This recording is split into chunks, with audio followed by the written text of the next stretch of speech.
Traffic के rush से परेशान होकर अगर आपने कभी सोचा कि काश मेरे पास उड़ने वाली गाड़ी हो, तो मुमकिन है एयर कार प्रोटोटाइप 1 एक दिन आपकी ख्वाहिश पूरी कर दे। इसके मौजिद ने माकीज़ा टीवी से बात की। जबरदस्त बात यह हुई है कि कानून साजी की वजह से अब वर्चुअल की बजाय हम असली जगह पर जा सकते हैं। हमारा मकसद है कि एक ऐसी कार बना सकें जो एक दिन आप खरीद सकें। डिज़ाइन से उड़ान तक के सफ़र में स्टेफान ने नाइट्रा से स्लोवाकिया के दारुल हुकूमत ब्रेटिस्लावा तक 35 मिनट की फ़्लाइट का हदफ हासिल कर लिया। हम अंधेरे में हवाई अड्डे पर पहुंचे, फिर हम कार को रनवे पर ले गए।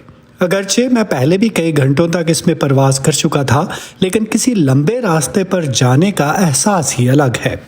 बंद होने वाले परों के साथ तैयार की जाने वाली 160 हॉर्स पावर की इस एयर कार ने 40 घंटे से ज़्यादा की आजमाइशी परवाज़ें मुकम्मल की हैं।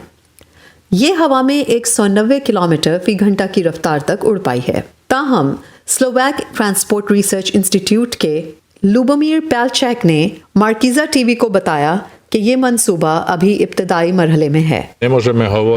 हम ये तो नहीं कह सकते कि आने वाले बरसों में हम यहाँ उड़ने वाली गाड़ियाँ इस्तेमाल करेंगे, लेकिन अच्छी बात यह है कि इस पर यहाँ स्लोवाकिया में काम हुआ है और इसका ठोस नतीजा भी सामने आया है।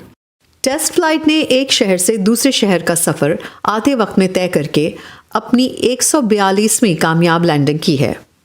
स्टेफान क्लाइन की कंपनी का अगला मंसूबा 300 हॉर्स पावर की एक ऐसी प्रोटोटाइप 2 कार बनाने का है जिसकी हवा में रफ्तार 300 किलोमीटर फी घंटा हो और वो 1000 किलोमीटर तक परवास कर सके।